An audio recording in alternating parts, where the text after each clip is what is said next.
Inuuna mo pa yung pangangapit bahay, ang dumi-dumi ng ating kabahayan. Diyos ko.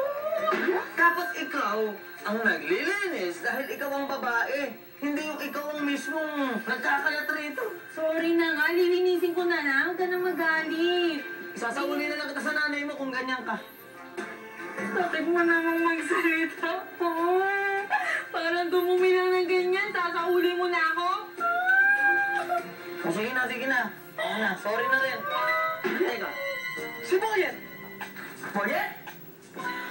Boyet! Nasaan si Boyet? Honey, sa sobrang kaburataan ko kanina, nung namalengke ko, naiwanan ko si Boyet. No, Boyet, anak!